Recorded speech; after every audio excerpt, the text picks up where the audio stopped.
विश्लेषण और उसके आधार पर फल पर चर्चा करने जा रहे हैं। आप सब बंधुओं से निवेदन है कि विषय की गहराई को समझने के लिए थोड़ा ध्यान से सुनेंगे। मैं एक एक कदम धीरे धीरे समझाते हुए ही आगे बढ़ूंगा। मुझे विश्वास है कि यह माइक्रोस्कोप जो आपको फलादेश की गहराइयों तक पहुंचाने में सफल होगा, निश्चित रूप से एक शस्त्र के रूप में कार्य करेगा। जो उपकरण आपकी दृष्टि में गहराई लाने का पूर्ण रूप से यंत्र करेगा, ये आपके दिव्य चक्षु हैं, ऐसा समझ सकते हैं। एक राशि के 3 भाग होते हैं। 0 अंश से लेकर 10 अंश तक पहला भाग, 10 अंश से लेकर 20 अंश तक दूसरा भाग और 20 अंश से लेकर 30 अंश तक तीसरा भाग। इस प्रकार 3 भाग 3 दृष्टिकोण कहलाते हैं। 0 से 10 तक पहला दृष्टिकोण, 10 से 20 तक दूसरा दृष्टिकोण और 20 से 30 तक तीसरा दृष्टिकोण। हर राशि के अंतर्गत यह होता है, चाहे राशि मेष राशि हो, चाहे वृष राशि हो, चाहे मिथुन राशि हो, कन्या हो, मकर हो, कुंभ हो, कोई भी राशि हो, उसके अंतर्गत 3 विभाग करने पड़े करके हमने दृष्टिकोण बनाए हैं। इस हिसाब से जो 12 भाव हुआ करते थे, 1 2 3 4 5 6 7 8 9 10 11 12 भाव है, हमने 36 भागों में बांट दिया। पहले 12 भावों से 12 राशियों के आधार पर हम फलादेश कर रहे थे, अब उसको हमने विस्तार कर दिया।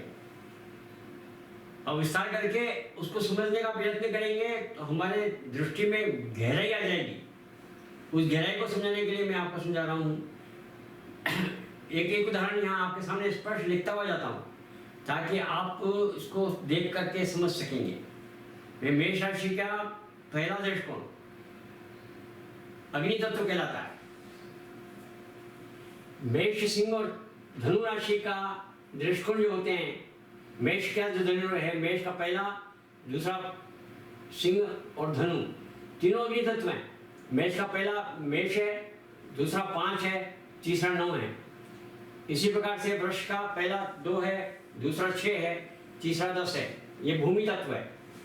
मिथुन राशि का पहला 3 है, दूसरा 7 है, तीसरा 11 है। ये वायु तत्व है। जल तत्व में 4, 8 और 12 हैं। कर्क राशि, वृश्चिक राशि और मीन राशि। आज हम मेष राशि पर ही कार्य कर रहे हैं। एक राशि के तीनों दृष्टिकोणों का चित्रण, विवरण, विश्लेषण,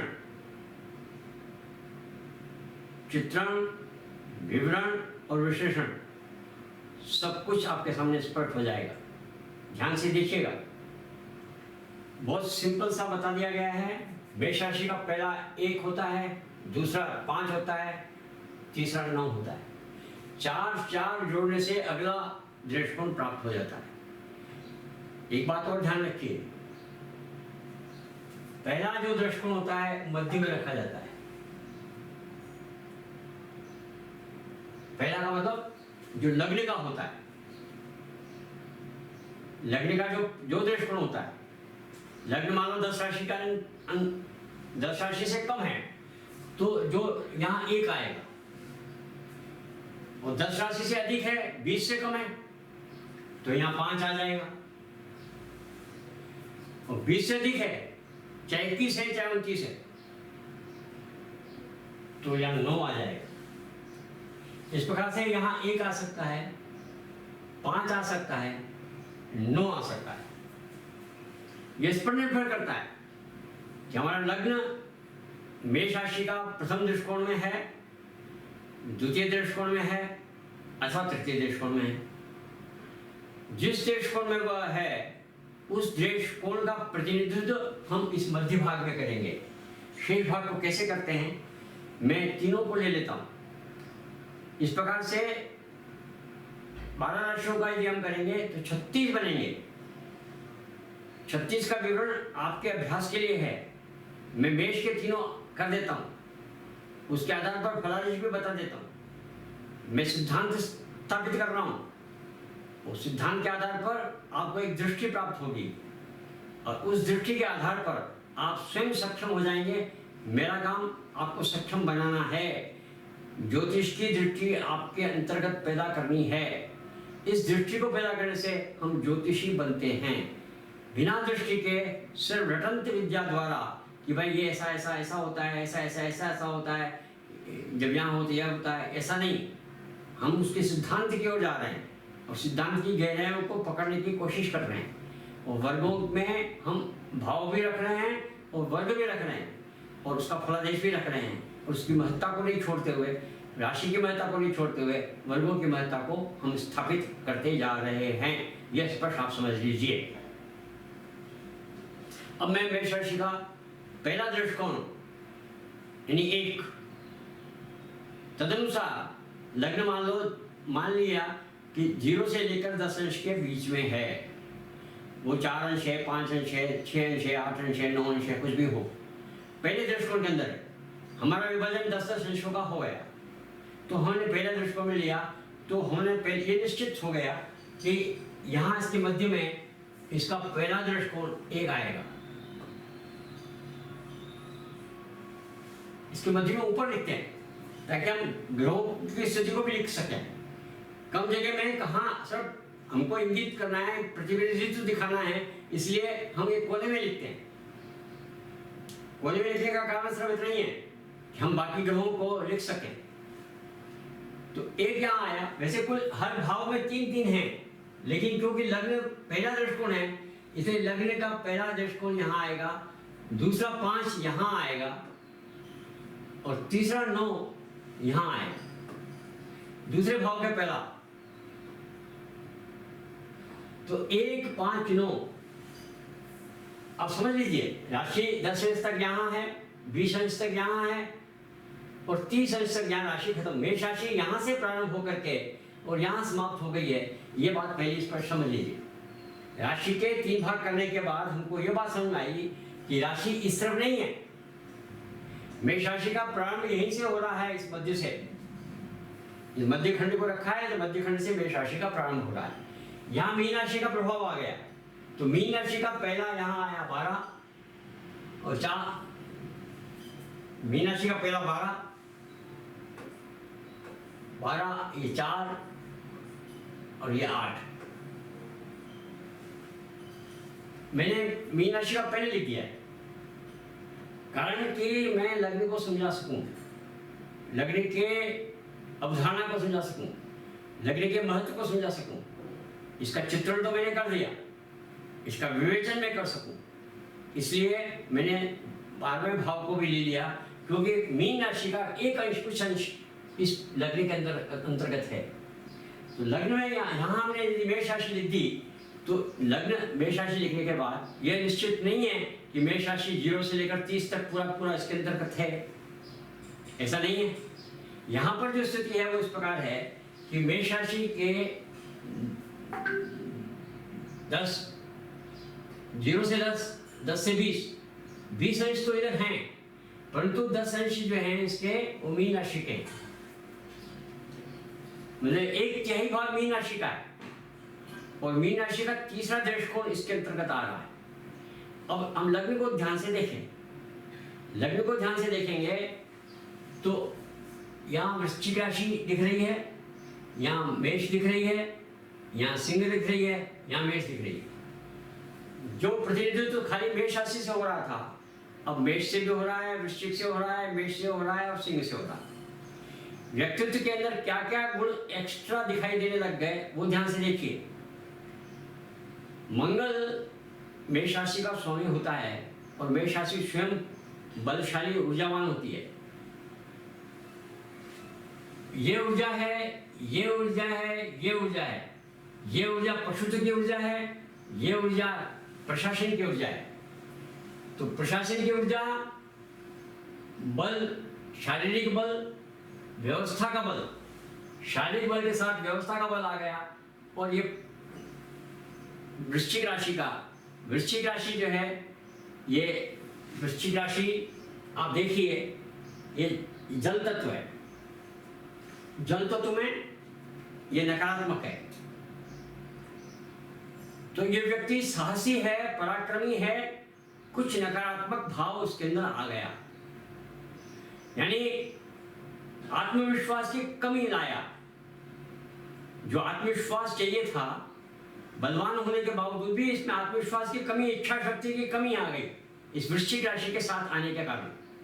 वो जल तत्व आ गया, वो उसका फ्लूइडिटी बढ़ा दी, उसका विचरण बढ़ा दिया, बह गया उसका बल नकारात्मक दृष्टि से।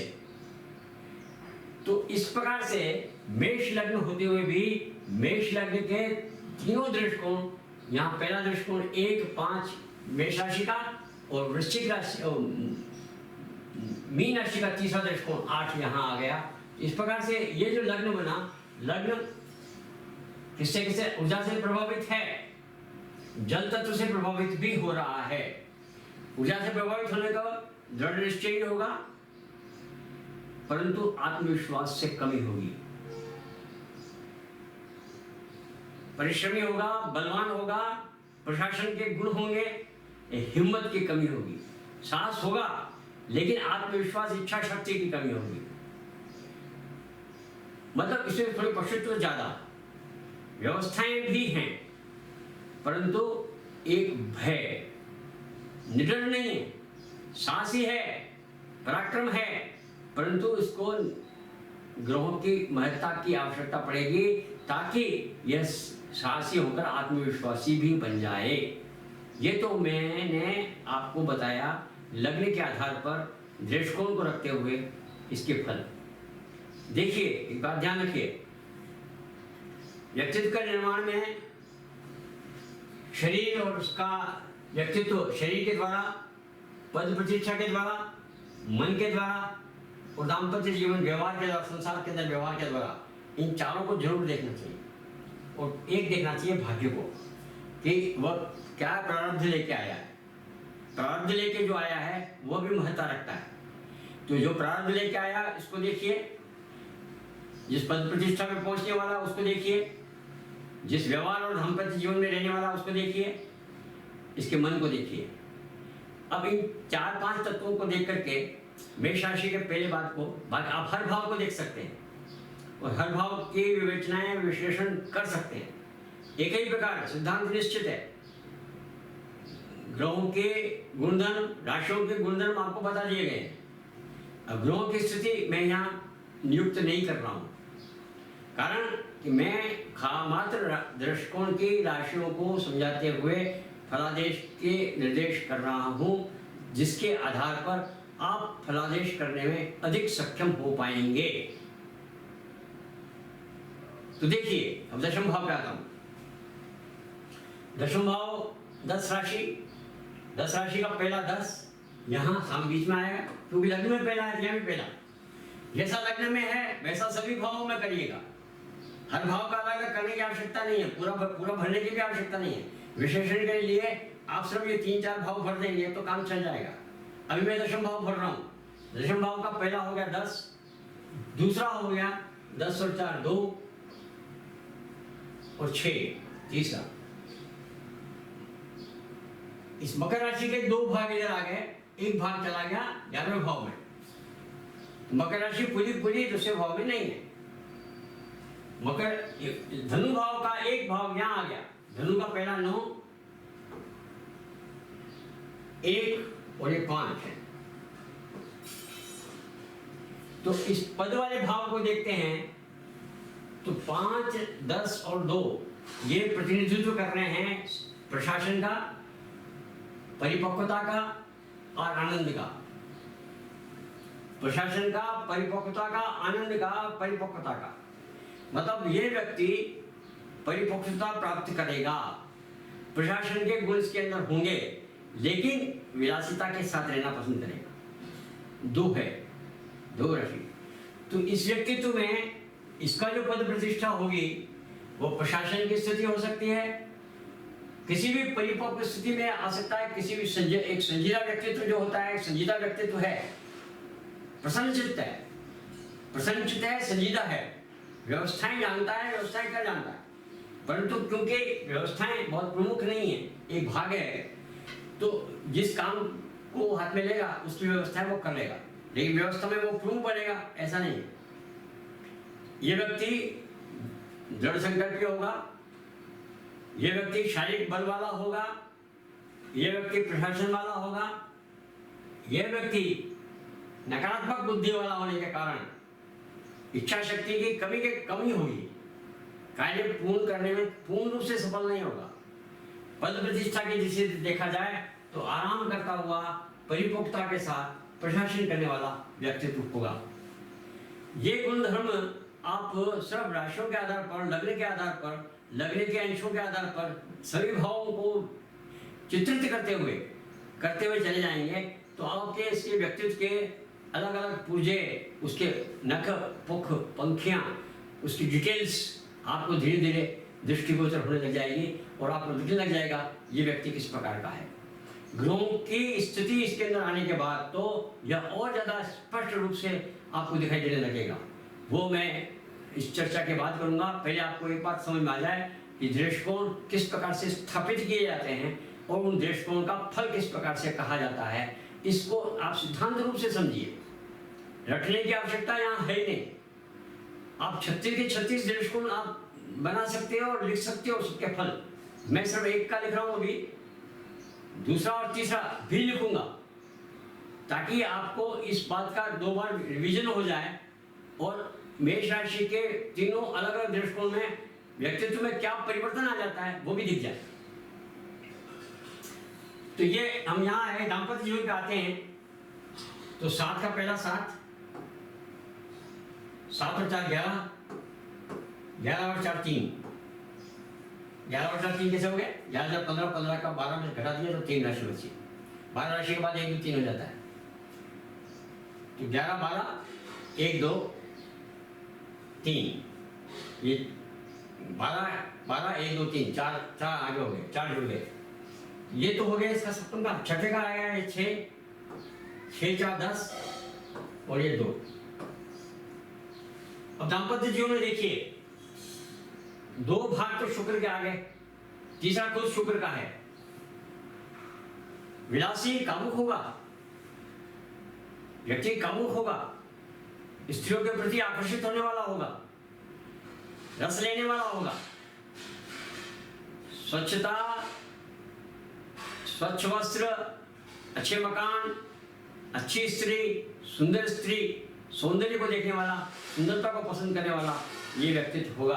किंतु शनि का ग्रह साथ होने के कारण इसके अंदर स्खलन नहीं होगा, इसके ऊपर अंकुश भी होगा। अंकुश होगा का मतलब धर्म भीरू होगा, उच्छृंखल होकर के व्यभिचार करना प्रारंभ नहीं कर देगा। व्यक्तित्व बलशाली है, पराक्रमी है, इच्छा शक्ति की कमी है, आनंद मस्ती में रहना जाता है, कामुक है, लेकिन कामुक का अतिरेक नहीं होगा। कारण कि शनि इसका एक भाग आ गया, शनि के भाग आने के कारण इसमें कामुकता की कमी रहेगी। कामुकता होते हुए भी कामुकता पर अंकुश रहेगा। इस प्रकार से ये व्यक्ति किस प्रकार बना आप देखिए। लग्न से हमने बताया ये दृढ़ है, बलशाली है, पराक्रमी है, साहसी है, प्रशासन के गुण रखता है, साथ में थोड़ा नकारात्मक गुण भी हैं, इच्छा शक्ति की कमी है। ये पद प्रतिष्ठा में जाएगा तो परिपक्वता से काम करेगा और आनंद की स्थिति में पहुंचेगा। ये प्रारंभिक स्थिति है, ये मध्य स्थिति है, ये अंतिम स्थिति है। प्रारंभ में ये प्रशासन के गुणों से प्रारंभ करते हुए परिपक्वता को प्राप्त करता हुआ आनंद को प्राप्त होगा। यह इसका पद आ गया। दाम्पत्य जीवन में देखें तो प्रारंभ से ये मौज मस्ती करता हुआ उस पर अंकुश लगाने का बाद में प्रयास करेगा। पहले मौज मस्ती करेगा, फिर अंकुश लगाने का प्रयास करेगा। उसको लगेगा कि मैं बाहर जा रहा हूँ, अतिरेक हो रहा है, उस अतिरेक को रोकने का यत्न करते हुए वह इस पर अंकुश लगाएगा। तो यह व्यक्ति उच्छृंखल नहीं होगा, कामुक होगा लेकिन उच्छृंखल नहीं होगा, इसलिए व्यभिचारी नहीं हो सकेगा। व्यभिचार पर अंकुश हो जाएगा। अब भाग्य पर यदि आए, प्रारंभ में इसको क्या प्राप्त हुआ है इसको देखें तो 9 1 10 तो मैंने कर दिया, 8 का वर्ग लेते हैं, 8 12 और ये 4 ये 3 भाग आ गए। मध्य में 8 रखा, कारण कि लग्न में पहला जो भाव है वैसा वैसा सात भाव हर भाव के अंदर करना है। एक निश्चित फॉर्मूला है। लग्न में पहला दृष्टिकोण आता है तो दूसरे भाव में भी पहला दृष्टिकोण आएगा उसी राशि का। हर राशि 10वें में 10वें का पहला आएगा, 8वें में 8वें का पहला आएगा, 12वें में 12 का पहला आएगा। तो 8वें यहाँ देखो 3, 8, 12 और 8 मृत्यु से भय नकारात्मक। मिथुन राशि सांसारिक आसक्ति अधिक परंतु शांति प्रिय होगा। मीन राशि नकारात्मक होगा, शांति प्रिय होगा, संसार में आसक्ति वाला होगा। इसलिए इसकी आयु का निर्धारण तो यहां नहीं कर सकते, परंतु एक बात कर सकते हैं, क्योंकि 2 राशि मंगल की आ जाने के बाद नकारात्मक होने के कारण ये कई बार हताश निराश हो जाए, परंतु ये पाठ्य होगा। नकारात्मक बुद्धि इसके लिए बहुत गड़बड़ काम कर रही है। इसकी शारीरिक दृष्टि को भी कमजोर करती है, इसकी नर्व सिस्टम को कमजोर करती है। आसक्ति साथ में है, परंतु शांति प्रिय, झगड़ा करना पसंद नहीं करता। ये इसका अष्टम भाव आया, परंतु मैं अपने अष्टम भाव मुझे नहीं देखना, मुझे भाग्य देखना है। तो भाग्य में विचरण, विविधता, बुद्धि प्रशासन, बुद्धि बौद्धिक प्रशासन, धनु ऊर्जा है, बौद्धिक ऊर्जा, और मेष शारीरिक ऊर्जा। शारीरिक ऊर्जा वाला, बौद्धिक ऊर्जा वाला और विचरण करने वाला, विविधता से परिपूर्ण ये व्यक्ति जन्मजात है। जन्मजात विचरण का इसमें गुण है, जन्मजात ये बौद्धिक व्यक्तित्व है, जन्मजात यह साहसी पराक्रमी बलशाली है। बलशाली, बुद्धिमान, विचरण करने वाला, यथार्थवादी व्यक्तित्व ये इसको जन्मजात प्राप्त है। उसके आधार पर ये अपने फल प्राप्त करेगा, इसी के आधार पर वे अपने सब फल प्राप्त करता है। और इसी प्रकार से आप संतान पे आ सकते हैं। तो ये पहला 5 और 4 9 और 4 1 इधर आ गया, इधर आएंगे 4 का ये 4, ये 8 और ये 12। तो संतान पक्ष में 2 गुरु के और 1 सूर्य का, तीनों संतान के कारक होते हैं, और इसलिए संतान सुख इसको प्राप्त होगा। ये जीवन में सुखी रहेगा। संतान इसकी प्रशासन, अनुशासन प्रिय होगी। इस प्रकार से इस व्यक्तित्व के अलग अलग पहलुओं को हम मेष राशि के पहले दृष्टिकोण से समझाने में आपको सफल हुए। मैं मेष राशि का अब द्वितीय दृष्टिकोण का इस सबको बिगाड़ करके द्वितीय दृष्टिकोण आता हूँ। अब मैं इसमें से बहुत सी चीज़ें बिगाड़ देता हूँ।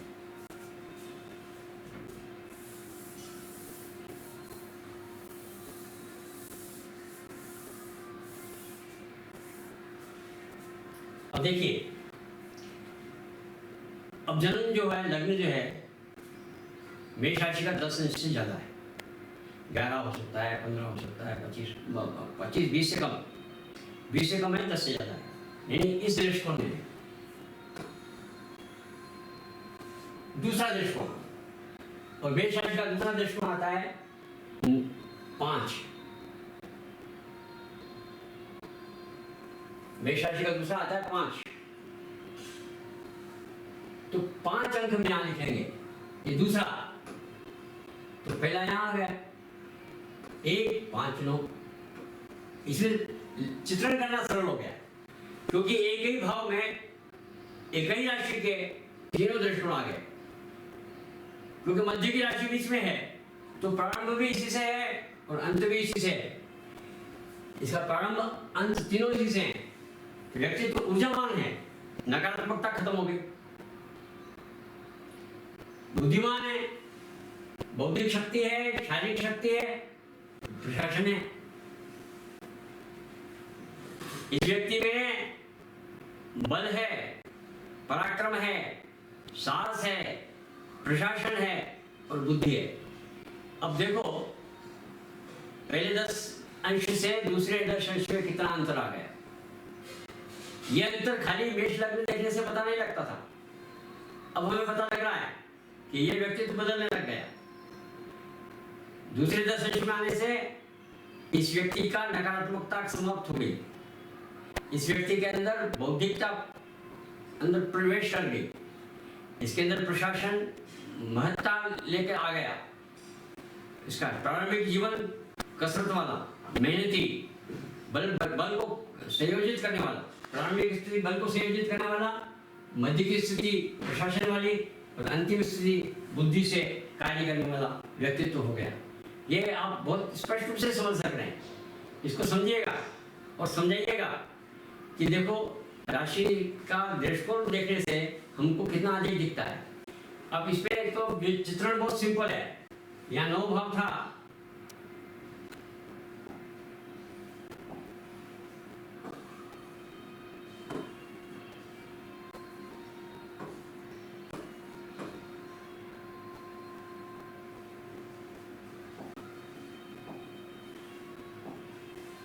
नौ भाव को देखते हैं तो 9 का पहला 9,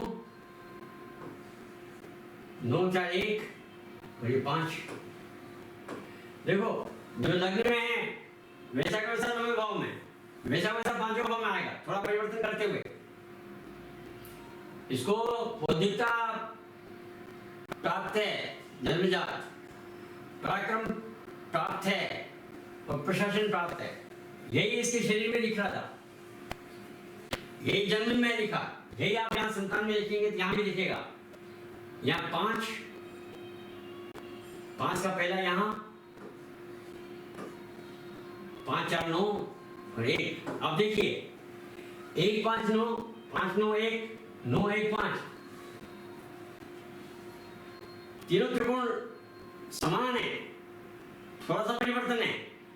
यहाँ प्रारंभिक स्थिति बल एकत्र करने की रही है, यहाँ प्रारंभिक स्थिति प्रशासन की व्यवस्था की रही है।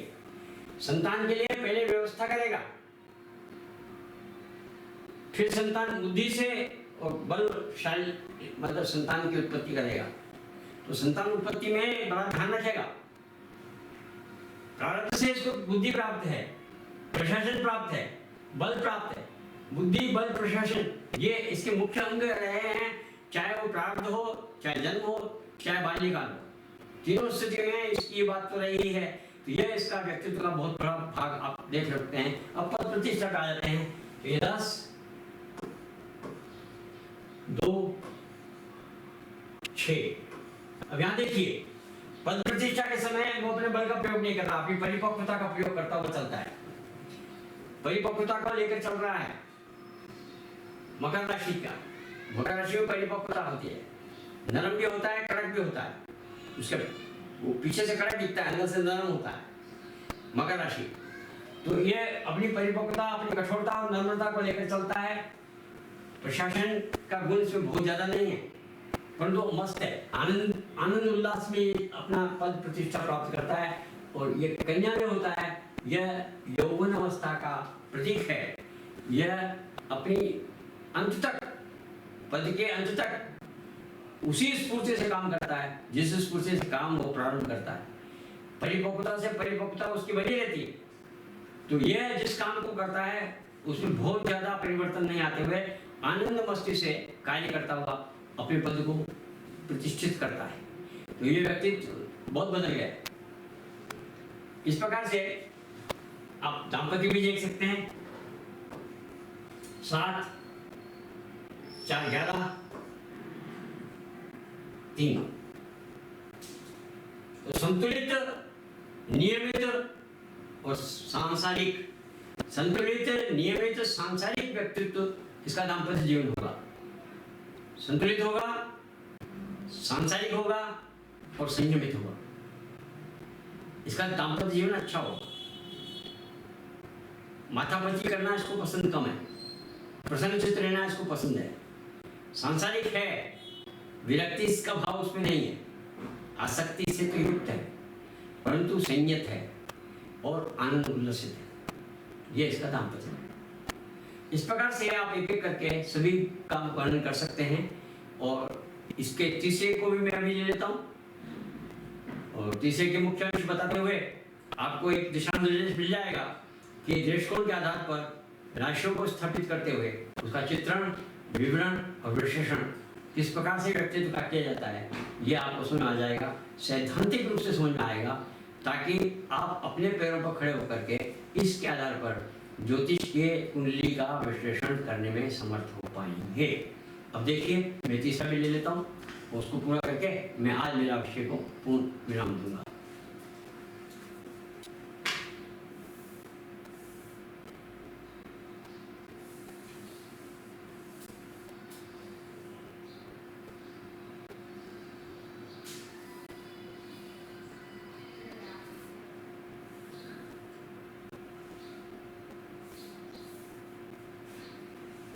अब लग्न मेरा इस तीसरे दृष्टिकोण में है, 20 से 30 वाला में,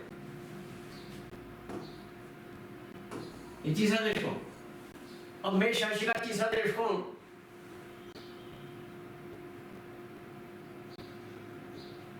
यहां मध्य में आएगा, तीसरा दृष्टिकोण मध्य में आएगा। पहला आया, फिर दूसरा आया, अब तीसरा आएगा। 1, 5, 9, 9 यहां आ गया, दूसरा यहां आएगा, 1 यहां आया, 5 यहां आया, आधे में राशि समाप्त हो गई। इसका 1/3 भाग इस 2 का,